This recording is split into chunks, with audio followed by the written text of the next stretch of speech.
नमः शिवाय। हर हर महादेव। प्रिय भक्तों, स्वागत है आप सभी का आपके अपने चैनल शिव राम कथाएं में। जगन्नाथपुरी में एकादशी को क्यों उल्टा लटकाया गया है? प्रिय श्रोताओं, जगन्नाथपुरी में एकादशी माता को उल्टा क्यों लटकाया जाता है, ये सब जानकर आपके रोंगटे खड़े हो जाएंगे।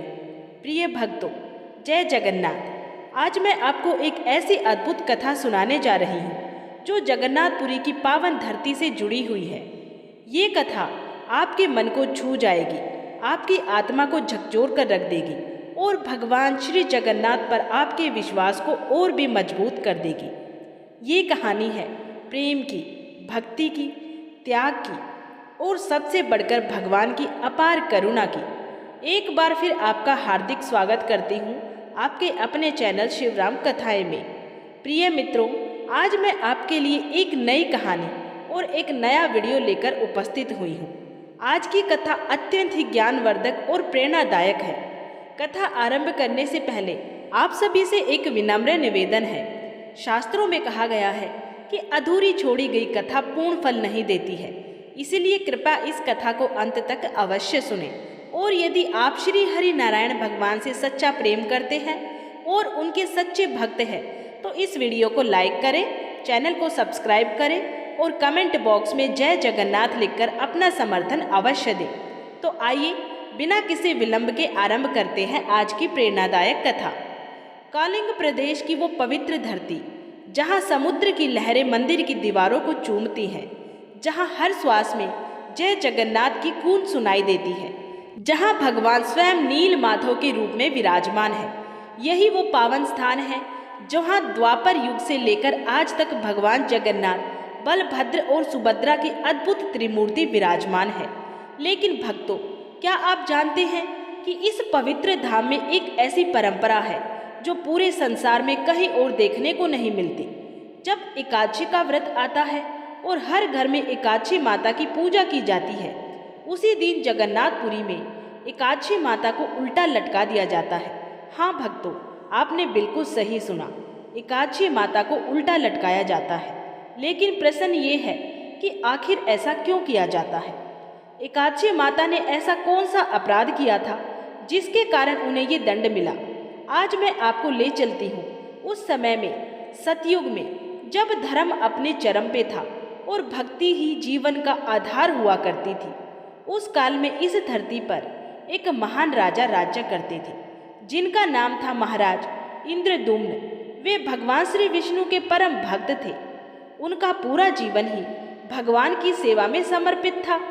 महाराज इंद्रदुम्न का केवल एक ही सपना और एक ही लक्ष्य था कि भगवान श्री हरि विष्णु उनके राज्य में, उनकी धरती पर स्वयं प्रकट हो और वही सदा के लिए विराजमान हो जाए। दिन रात वे इसी चिंतन में लीन रहते थे। राजकाज में उनका मन नहीं लगता था। दरबार में बैठे होते, लेकिन फिर भी उनका मन भगवान श्री हरि नारायण के ध्यान में ही रमा रहता था। यही से आरंभ होती है वो रहस्यमयी कथा जिसके कारण आज भी जगन्नाथपुरी में एकादशी को उल्टा लटकाने की परंपरा निभाई जाती है। एक दिन महाराज को एक साधु मिले। वे कोई साधारण संत नहीं थे, वे थे महान तपस्वी श्री नारद मुनि के शिष्य। उनके मुख पर अद्भुत तेज था और वाणी में दिव्यता झलक रही थी। साधु ने महाराज से कहा, महाराज, समुद्र के किनारे नीलांचल पर्वत पर एक गुफा है जहाँ भगवान श्री विष्णु नील माधव के नाम से विराजमान है। वो मूर्ति नीले वर्ण की है और अत्यंत ही अद्भुत है। ये सुनते ही महाराज का हृदय आनंद से भर उठा। वे तुरंत खड़े हो गए और अपने मंत्रियों से बोले, चलो हम अभी उसी पवित्र स्थान पे चलते हैं। लेकिन साधु ने उन्हें रोक दिया और शांत स्वर में कहा, महाराज, धैर्य रखिए। वो मूर्ति सबको दर्शन नहीं देती है। उसे वही देख सकता है जिसका हृदय पूर्णतः शुद्ध और पवित्र हो, जिनकी भक्ति में लेश मात्र भी छल कपट ना हो। तब महाराज ने विनम्रता से पूछा, तो फिर मैं उन्हें कैसे देख सकता हूँ? गुरुदेव, साधु मुस्कुराए और बोले, तपस्या करनी होगी, कठोर तपस्या, और सबसे बढ़कर एकादशी का व्रत का पालन करना होगा। एकादशी माता की कृपा से ही भगवान श्री विष्णु प्रसन्न होते हैं। ये सुनते ही महाराज ने उसी क्षण से एकादशी व्रत का संकल्प ले लिया। वे हर एकादशी को निर्जला व्रत रखने लगे और पूरे दिन भगवान श्री विष्णु के नाम का स्मरण करने लगे और पूरी रात जागरण करने लगे। महाराज की भक्ति देखकर प्रजा भी प्रभावित होने लगी। धीरे धीरे पूरे राज्य में एकादशी व्रत का महत्व बढ़ने लगा और लोग श्रद्धा से उसका पालन करने लगे। इसी प्रकार 12 वर्ष बीत गए। 12 वर्ष की कठोर तपस्या, 12 वर्ष का निरंतर एकादशी व्रत। महाराज का शरीर कमजोर हो गया था। चेहरे पर दिव्य तेज था, पर शरीर में शक्ति क्षीण हो चुकी थी। लेकिन उनका मन अडिग था और विश्वास अटल था। फिर आया 13वें वर्ष की पहली एकादशी का दिन। उस दिन महाराज ध्यान में लीन थे। तभी उन्हें एक दिव्य आकाशवाणी सुनाई दी। हे इंद्रदुम्न, तुम्हारी तपस्या सफल हुई। नीलांचन पर्वत पे जाओ, वहां तुम्हें नील माधव के दर्शन होंगे। महाराज की आंखें खुल गई। उनके नेत्रों से अश्रुधारा बहने लगी। 12 वर्षों की प्रतीक्षा का फल मिलने वाला था। वे तुरंत उठे और अपने सेवकों के साथ नीलांचल की ओर प्रस्थान कर गए। समुद्र के तट से होते हुए, घने जंगलों को पार करते हुए ऊंचे पर्वत पर चढ़कर वे उस गुफा तक पहुंचे। गुफा के भीतर अंधकार था, पर उसी अंधकार के बीच एक अद्भुत दिव्य ज्योति प्रकाशमान हो रही थी और उस ज्योति के मध्य विराजमान थे भगवान विष्णु का वो अद्भुत रूप नील माधव। महाराज दर्शन करते ही भूमि पर गिर पड़े। वे भगवान के चरणों में रोने लगे। उनकी हिचकियां बंध गई, शब्द गले में ही अटक गए। कुछ क्षणों बाद उन्होंने कांपती हुई वाणी में कहा, प्रभु, मैं धन्य हो गया। मेरा जीवन सफल हो गया है। अब मुझे और कुछ नहीं चाहिए। तभी भगवान श्री विष्णु ने महाराज से कहा, नहीं इंद्रदुम्न, अभी तुम्हारा कार्य पूर्ण नहीं हुआ है। तुम्हें एक भव्य मंदिर बनवाना होगा, जहाँ मैं सदा के लिए विराजमान रहूँगा। और इस बार मेरा रूप ऐसा होगा जो पहले कभी किसी ने नहीं देखा होगा। महाराज ने विनम्रता से पूछा, प्रभु, वो रूप कैसा होगा? भगवान मुस्कुराए और बोले, धैर्य रखो इंद्रदुम्न, समय आने पर सब कुछ स्वयं स्पष्ट हो जाएगा। तुम मंदिर का निर्माण आरंभ करो। जब मंदिर पूर्ण होगा तब मैं अपने नए रूप में स्वयं प्रकट होऊंगा। इतना कहकर भगवान अंतर्धान हो गए। महाराज वापस लौटे। उनके मन में अपार उत्साह था, पर साथ ही एक गहरी जिज्ञासा भी थी कि वो नया रूप कैसा होगा।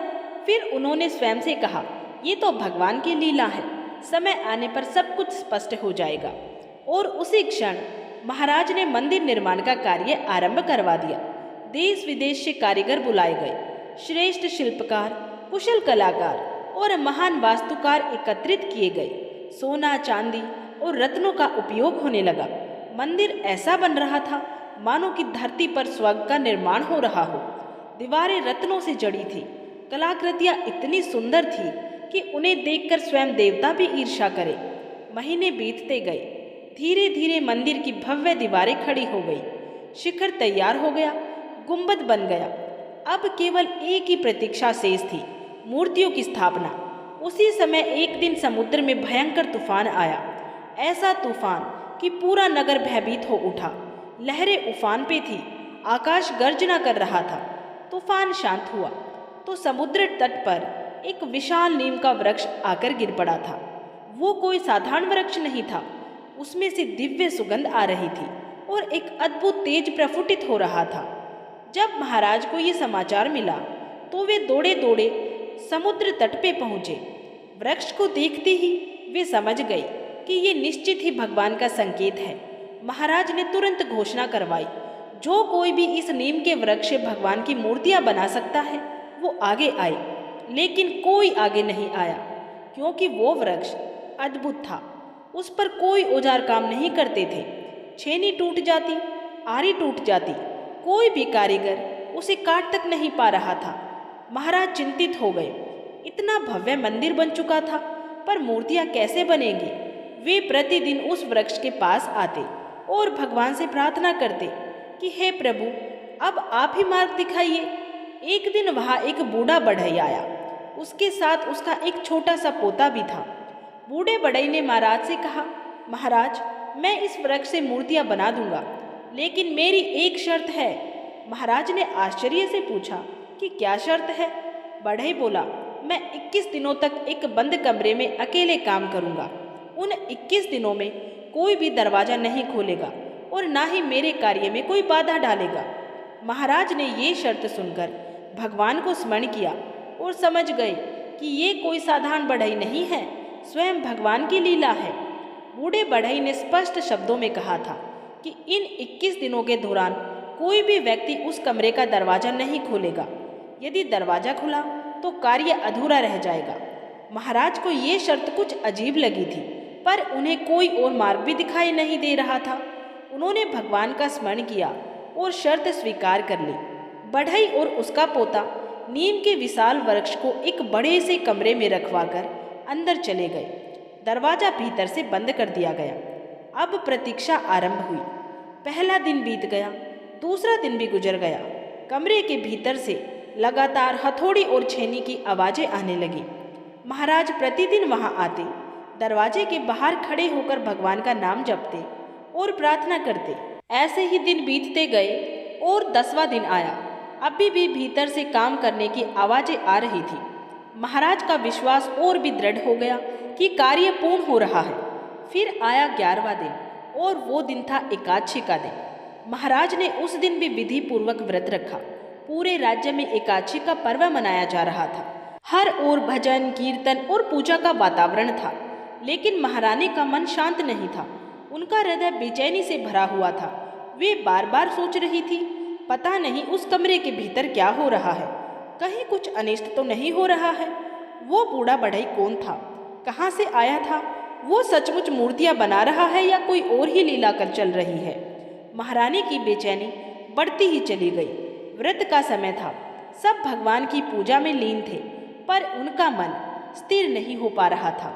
अंततः उन्होंने सोचा, बस एक बार दरवाजे के पास जाकर देख लेती हूँ। वे चुपके से उस कमरे के पास पहुंची। दरवाजे में एक छोटी सी दरार थी। उन्होंने उसी दरार से भीतर झांक के देखा और तभी उनके पैरों तले जमीन खिसक गई। अंदर न तो बूढ़ा बढ़ई था, न ही उसका पोता था। केवल 3 मूर्तियां पड़ी थी, अद्भुत, दिव्य, लेकिन अधूरी। उन मूर्तियों के हाथ और पैर नहीं थे, केवल धड़ और मुख बने हुए थे। महारानी घबरा गई। वे तुरंत दौड़कर महाराज के पास पहुंची और बोली, महाराज, वो बढ़ई भीतर नहीं है, अंदर केवल 3 मूर्तियां, लेकिन वो भी अधूरी पड़ी हैं। ये सुनते ही महाराज का हृदय बैठ गया। वे घबराते हुए दौड़कर उस कक्ष के पास पहुंचे और बोले, तुमने दरवाजा खोल दिया, तुमने अंदर देख लिया। उनकी आंखों में आंसू भर आए। हे भगवान, ये क्या हो गया? महाराज ने दरवाजा खुलवाया। अंदर वही दृश्य था। 3 मूर्तियां पड़ी थी, भगवान जगन्नाथ, बलभद्र और सुभद्रा, पर वे पूर्ण नहीं थी। उनके हाथ पैर नहीं बने थे। महाराज भूमि पर बैठ गए और फूट फूट कर रोने लगे। तभी वे समझ गए कि वो बूढ़ा बढ़ई कोई साधारण मनुष्य नहीं था, वो तो स्वयं देव शिल्पी भगवान विश्वकर्मा थे। और अब शर्त भंग हो जाने के कारण वे अपने कार्य को अधूरा छोड़कर अंतर्धान हो गए थे। महाराज ने पीड़ा भरे स्वर में महारानी से कहा, देखा तुमने क्या कर दिया? तुम्हारी जिज्ञासा ने सब कुछ बर्बाद कर दिया है। अब इन अधूरी मूर्तियों का मैं क्या करूं? महारानी भी फूट फूट कर रोने लगी। उन्होंने हाथ जोड़ के कहा, मुझे क्षमा कर दीजिए महाराज, मुझसे बहुत बड़ा अपराध हो गया है। फिर कुछ क्षण रुककर वे बोली, लेकिन महाराज, ये मेरा दोष नहीं है, ये सब तो एकादशी का दोष है। महाराज चौंक गए। उन्होंने आश्चर्य से पूछा, एकादशी का दोष? ये तुम क्या कह रही हो? महारानी बोली, महाराज, आज एकादशी थी। व्रत के कारण मेरी बुद्धि भ्रमित हो गई थी। भूख के कारण मैं ठीक से सोच नहीं पा रही थी, इसीलिए मुझसे ये भूल हो गई है। तब सब एकादशी के कारण हुआ है। ये सुनते ही महाराज क्रोधित हो उठे। उन्होंने कठोर स्वर में कहा, ये कैसे बात कर रही हो तुम? एकादशी का दोष? एकादशी तो पवित्र है। एकादशी माता की कृपा से ही मुझे भगवान के दर्शन हुए हैं और तुम उन्हीं को एकादशी को दोष दे रही हो। लेकिन महारानी अपने कथन पर अड़ी रही। वे बार बार यही कहती रही, नहीं महाराज, ये सब एकादशी के कारण ही हुआ है। उपवास के कारण मेरी बुद्धि काम नहीं कर रही थी। अब स्थिति ये हो गई थी कि महाराज एकादशी के पक्ष में थे और महारानी विपक्ष में थी। दोनों में बहस होने लगी। ये विवाद धीरे धीरे राज दरबार तक पहुंच गया। मंत्रीगण भी दो पक्षों में बंट गए। कुछ महाराज के साथ थे तो कुछ महारानी के समर्थन में। पूरे राज्य में चर्चा फैल गई। क्या व्रत रखना गलत है? क्या उपवास से बुद्धि भ्रमित हो जाती है? इन चर्चाओं को सुनकर महाराज अत्यंत ही दुखी हो गए। वे सोचने लगे, यदि लोगों की आस्था डगमगा गई, यदि उन्होंने व्रत रखना छोड़ दिया तो धर्म का पतन हो जाएगा। उसी रात महाराज को स्वप्न में भगवान जगन्नाथ के दर्शन हुए। भगवान ने स्नेहपूर्वक कहा, हे इंद्रद्युम्न, चिंता मत करो, ये सब मेरी ही इच्छा से हुआ है। ये मूर्तियाँ अधूरी नहीं है बल्कि पूर्ण है। यही मेरा वास्तविक रूप है। मैं चाहता हूँ कि भक्त मुझे इसी रूप में पूजे। जब मेरे हाथ पैर नहीं होंगे तो ऊंच नीच और भेदभाव भी नहीं होगा। सब मुझे समान रूप से देखेंगे।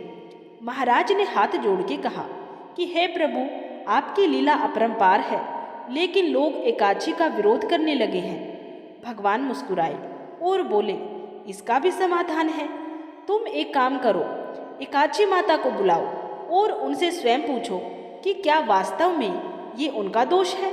अगले दिन महाराज ने पूरे राज्य में घोषणा करवा दी। एक विशाल सभा बुलाई गई और एक भव्य यज्ञ का आयोजन किया गया। देश देशांतर से महान ऋषि मुनियों को आमंत्रित किया गया। उसी यज्ञ में विधि पूर्वक एकादशी माता का आह्वान किया गया। क्षण भर में यज्ञ कुंड से एक दिव्य प्रकाश प्रकट हुआ। उस प्रकाश के मध्य एकादशी माता प्रकट हुई। उनके मुख पर अद्भुत तेज था और संपूर्ण सभा निस्तब्ध हो गई। एकादशी माता ने कहा, बोलो पुत्र, तुमने मुझे क्यों बुलाया है? महाराज ने हाथ जोड़कर विनम्रता से कहा, हे माता, क्षमा करें, एक प्रसन्न है। महारानी का कहना है कि आपके व्रत के कारण उनकी बुद्धि भ्रमित हो गई थी और उसी कारण उन्होंने दरवाजा खोल दिया। क्या ये सत्य है? एकादशी माता ने पूरे दरबार पर दृष्टि डाली और गंभीर स्वर में बोली, नहीं महाराज, ये सत्य नहीं है। मैं किसी की बुद्धि को भ्रमित नहीं करती हूँ। जो मेरा व्रत सच्चे मन से करता है उसकी बुद्धि और विवेक और भी प्रखर हो जाते हैं। मेरे व्रत से विवेक घटता नहीं है बल्कि बढ़ता है। महारानी ने अपनी भूल का दोष मेरे ऊपर डाल दिया है। ये सुनते ही महारानी लज्जित हो गई। उन्होंने एकादशी माता के चरणों में गिरकर क्षमा याचना की, लेकिन तब तक बहुत देर हो चुकी थी। पूरे राज्य में एकादशी के विरुद्ध अनेक बातें फैल चुकी थी। लोगों के मन में संदेह उत्पन्न हो गया था। ये देखकर महाराज अत्यंत ही दुखी हो गए। उन्होंने एकादशी माता से कहा कि माता, आपका अपमान हुआ है, इसका दंड मुझे भोगना चाहिए। तब एकादशी माता ने शांत स्वर में कहा, नहीं पुत्र, दंड तो मुझे ही भोगना चाहिए। महाराज आश्चर्य से बोले, आपको दंड क्यों माता? इसमें आपका क्या दोष है? एकादशी माता बोली, पुत्र, मेरे नाम पर ही ये विवाद उत्पन्न हुआ है। भले ही दोष मेरा ना हो, पर जब मेरा नाम लिया गया है तो दंड भी मुझे ही स्वीकार करना होगा। महाराज व्याकुल होकर बोले, नहीं माता, ये तो घोर अन्याय होगा। लेकिन एकादशी माता अपने निर्णय पे अडिग रही। उन्होंने कहा, हे पुत्र, मैं ये दंड स्वीकार करती हूँ, पर मेरी एक शर्त है कि पूरे संसार को ये ज्ञात होना चाहिए कि एकादशी को दंड मिला है, ताकि ये संदेश दूर दूर तक पहुँचे और लोग मेरी महिमा को समझें और श्रद्धा से एकादशी व्रत का पालन करें। महाराज गहरी चिंता में पड़ गए। वे सोचने लगे, ऐसी कौन सी सजा दी जाए जो संदेश भी दे और धर्म की रक्षा भी करे। तभी महाराज को भगवान जगन्नाथ से प्रेरणा मिली। महाराज ने तुरंत घोषणा की कि आज से जगन्नाथपुरी में हर एकादशी के दिन दंड स्वरूप एकादशी माता को उल्टा लटकाया जाएगा, ताकि पूरा संसार देख सके कि एकादशी को दंड मिला है। ये सुनकर एकादशी माता मंद मंद मुस्कुराई। उन्होंने शांत स्वर में कहा कि पुत्र, ये दंड मुझे स्वीकार है, लेकिन याद रखना, ये मेरी सजा नहीं है, मेरा त्याग है। मैं ये सब अपने भक्तों के लिए सह रही हूँ, ताकि उनकी आस्था बनी रहे, ताकि उनका विश्वास डगमगाए नहीं। उसी दिन से ये अद्भुत परंपरा प्रारंभ हुई। जगन्नाथपुरी में हर एकादशी को एकादशी माता को उल्टा लटकाया जाने लगा। धीरे धीरे ये समाचार पूरे संसार में फैल गया। लोग आश्चर्यचकित थे। सब यही कहते थे कि जगन्नाथपुरी में एकादशी को सजा मिली है, लेकिन भक्तों, वास्तविक सत्य ये नहीं था। ये कोई दंड नहीं था, बल्कि एकादशी माता का महान त्याग था। उन्होंने अपना अपमान सह लिया ताकि लोगों की आस्था बची रहे। उन्होंने अपनी प्रतिष्ठा दांव पे लगा दी ताकि धर्म की रक्षा हो सके। जब लोगों को इस रहस्य का ज्ञान हुआ, जब उन्हें एकाक्षी माता के त्याग का अर्थ समझ में आया, तो उनकी श्रद्धा और भी अधिक बढ़ गई और इसके बाद पूरे संसार में, पूरे भारत में एकाक्षी व्रत का महत्व और भी अधिक हो गया।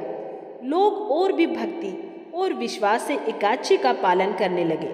महाराज इंद्रद्युम्न ने उन्हीं अधूरी कही जाने वाली मूर्तियों को भव्य मंदिर में स्थापित कर दिया और आज भी भगवान जगन्नाथ, भगवान बलभद्र और माता सुभद्रा उसी रूप में वहाँ पे विराजमान है। वे मूर्तियाँ अधूरी नहीं हैं क्योंकि भगवान को हाथ पैर की आवश्यकता नहीं होती है, वे तो स्वयं ब्रह्मा है। आज भी जब जगन्नाथपुरी में एकादशी आती है तो एकादशी माता को उल्टा लटकाया जाता है, लेकिन भक्तों ये सजा नहीं है, ये उनके महान त्याग की स्मृति है, ये उनकी महिमा और महानता का प्रतीक है। जब आप कभी भी जगन्नाथपुरी में जाएं और एकादशी को उल्टा लटका हुआ देखें तो ये मत सोचिए कि ये अपमान है, बल्कि उस महान त्याग को स्मरण कीजिए जो एकादशी माता ने किया था।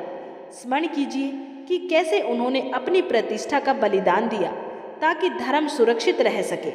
और ये भी याद रखिए, महारानी की जो भूल थी वो एकादशी के कारण नहीं थी। एकादशी व्रत तो बेहद ही पवित्र होता है, वह बुद्धि को भ्रमित नहीं करता बल्कि उसे और अधिक स्पष्ट और निर्मल बनाता है।